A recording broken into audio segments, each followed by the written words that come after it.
नमस्कार। आज की इस चर्चा में हम सीधे 2016 के उस बेहद खुफिया और high stakes cross border military operation की बात करेंगे। हम इस पूरे ऑपरेशन की टाइमलाइन को एकदम बारीकी से डिकोड करने वाले हैं, जिसने असल में उस साल की जियोपॉलिटिक्स को हमेशा के लिए बदल कर रख दिया। तो चलिए बिना किसी देरी के शुरू करते हैं। अब ये जो नंबर 10 है, ये कोई मामूली नंबर नहीं है। देखिए, ये दरअसल उन बेहद तनावपूर्ण 10 दिनों को दर्शाता है। सोते हुए निहत्थे सैनिकों पर एक खौफनाक हमला होता है और उसके ठीक 10 दिन बाद ऐसी सैन्य प्रतिक्रिया होती है जिसकी किसी ने उम्मीद नहीं की थी। ये वो 10 दिन थे जिन्होंने रणनीतिक फैसलों का पूरा रुख ही मोड़ दिया। इस पूरी जवाबी कार्रवाई को समझने के लिए हमारा उरी आतंकी हमले को समझना जरूरी है। तो आइए वापस चलते हैं बारामूला जिले की उस सर्द और एकदम शांत रात में। तारीख थी 18 सितंबर 2016। 4 भारी हथियारों से लैस घुसपैठिए एलओसी पार करते हैं। आप सोचिए, वो 12 किलोमीटर अंदर तक आ गए और किसी को भनक तक नहीं लगी। उस रात बेस पर एक खास तरह का वीक पॉइंट था। हुआ ये था कि वहां से जा रही 10वीं डोगरा रेजिमेंट और उनकी जगह लेने आ रही 6ठी बिहार रेजिमेंट दोनों एक ही जगह टेम्पररी टेंट्स शेयर कर रही थी। मतलब वहां आम दिनों से कहीं ज्यादा जवानों की मौजूदगी थी। तबाही कितनी भयानक और तेज थी, जरा इस टाइमलाइन से समझिए। सुबह ठीक 5:30 बजे हमला शुरू होता है और सिर्फ 3 मिनट, जी हाँ, महज 3 मिनट के अंदर उन टेंट्स में 17 ग्रेनेड फेंक दिए जाते हैं। वहां पास ही फ्यूल डंप में 200 लीटर वाले तेल के सैकड़ों बैरल रखे थे, जिन्हें बिल्कुल सटीक निशाना बनाया गया, जिससे आग बहुत तेजी से फैली। इस पूरी स्थिति पर काबू पाने और घुसपैठियों को न्यूट्रलाइज करने में पूरे 6 घंटे की भीषण मुठभेड़ लग गई। 18। इस पूरी घटना की सबसे कठोर और दुखद सच्चाई यही है, हमारे 18 जवानों ने अपनी जान गंवा दी। और जाहिर है, इतने बड़े नुकसान ने रातों रात दिल्ली में उच्च स्तरीय जियोपॉलिटिकल और रणनीतिक बैठकों का एक बहुत ही इंटेंस दौर शुरू कर दिया। अब आते हैं जवाबी कार्रवाई की योजना पर। हमले के बाद की अफरा तफरी से फोकस अब शिफ्ट हो चुका था देश के टॉप गवर्नमेंट और मिलिट्री ऑफिशियल्स के बीच हो रही उन हाई लेवल बंद कमरों की मीटिंग्स पर। इन तमाम बैठकों के बीच एक शब्द जो सबसे ज्यादा इम्पैक्टफुल साबित हुआ, वो था बरोबर। मराठी में इसका मतलब होता है एकदम सही।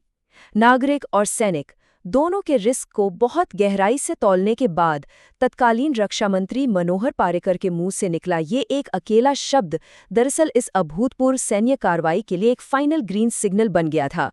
चलिए बात करते हैं कमांडोज की गुप्त तैयारी की।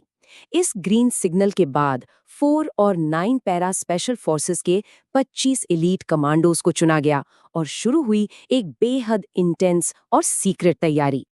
आप इस ऑपरेशन की सीक्रेसी का अंदाजा इसी बात से लगा सकते हैं कि इसे कोई नाम तक नहीं दिया गया, कोई कोड नेम नहीं। इन्फॉर्मेशन लीक का रिस्क बिल्कुल जीरो करना था, इसलिए डिजिटल प्रेजेंटेशन यानी पावर पॉइंट तो पूरी तरह से बैन थे। टैक्टिकल डायग्राम सिर्फ बोर्ड पर बनाए जाते, जवानों को समझाया जाता और तुरंत मिटा दिए जाते। इसके साथ ही शुरू हुई हाई ऑल्टीट्यूड नेविगेशन और मॉक मैप की बेहद सख्त ड्रिल्स। अब अगर एलओसी पार करनी है तो तैयारी भी उसी लेवल की चाहिए थी। ये commandos Tavor assault rifles, M4 carbine, Galil sniper और C90 जैसे डिस्पोजेबल रॉकेट लॉन्चरों से लैस थे। साथ ही उनके पास हेलमेट माउंटेड कैमरा और नाइट विजन इक्विपमेंट थे। मतलब एकदम हैवी और स्पेसिफिक टैक्टिकल आर्सेनल, जो इस तरह के ऑपरेशन के लिए बिल्कुल जरूरी था। और फिर वक्त आता है एलओसी पार करने का। 28 सितंबर की रात, एग्जीक्यूशन फेज। इसमें 2 स्पेशल यूनिट्स काम कर रही थी जो एक दूसरे से करीब 250 किलोमीटर दूर थीं। घुसपैठ का तरीका बहुत ही कैलकुलेटेड था। स्टेप 1, एलओसी के पास हेलीकॉप्टर से डिप्लॉयमेंट। स्टेप 2, टीम को 3 से 4 छोटी और स्पेशलाइज्ड सब टीम्स में बांटना। और फिर फाइनली एकदम रेडियो साइलेंस मेंटेन करते हुए पैदल आगे बढ़ना। उन्होंने कम्युनिकेशन के लिए सिर्फ शॉर्ट रेंज वॉकी टॉकी का इस्तेमाल किया ताकि दुश्मन के रडार को कोई भी भनक न लगे। अब यहाँ कमांडोज का टैक्टिकल माइंडसेट देखिए। उनके पास 2 रास्ते थे। रास्ता ए जो छोटा था लेकिन एक गांव के बहुत करीब से जाता था, और रास्ता बी जो काफी लंबा था और ऐसे घने जंगल से गुजरता था जहां लैंडमाइंस बिछी थीं। उन्होंने जानबूझकर उस लैंडमाइन वाले खतरनाक रास्ते को चुना। जानते हैं क्यों?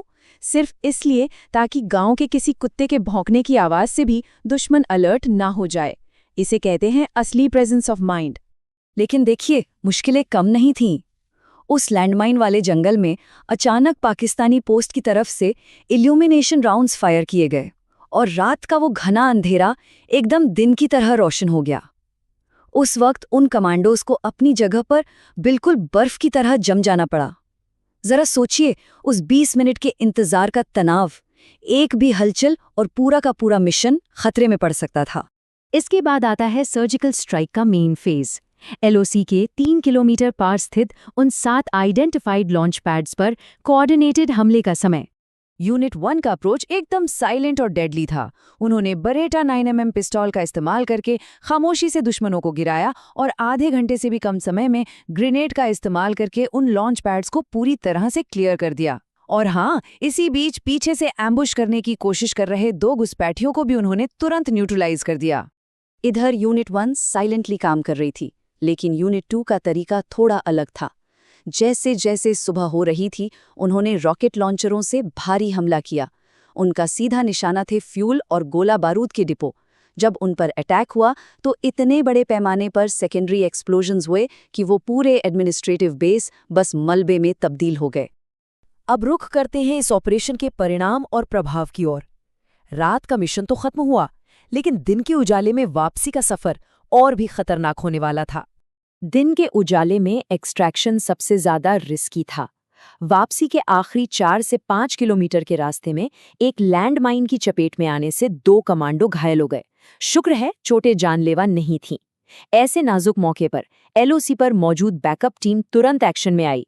उन्होंने कवर फायर दिया, 2 दुश्मन सैनिकों को एलिमिनेट किया और अपनी टीम की सुरक्षित वापसी पक्की की। अब जरा इन नतीजों को देखिए। इस ऑपरेशन की जो सबसे बड़ी खासियत रही वो थी इसकी अचूक सटीकता। सैटेलाइट इमेजिंग से कंफर्म हुआ कि करीब 38 से 40 टारगेट सफलतापूर्वक बेअसर किए गए, लॉन्च पैड पूरी तरह तबाह हो गए और सबसे अहम बात, भारत की तरफ कोई कैजुअलिटी नहीं हुई। हमारे घायल जवान भी पूरी तरह रिकवर कर गए। इस अदम्य साहस के लिए जवानों को कीर्ति चक्र और युद्ध सेवा मेडल से सम्मानित किया गया। तो आज की इस चर्चा को हम इस एक बड़ी सवाल पर छोड़ते हैं।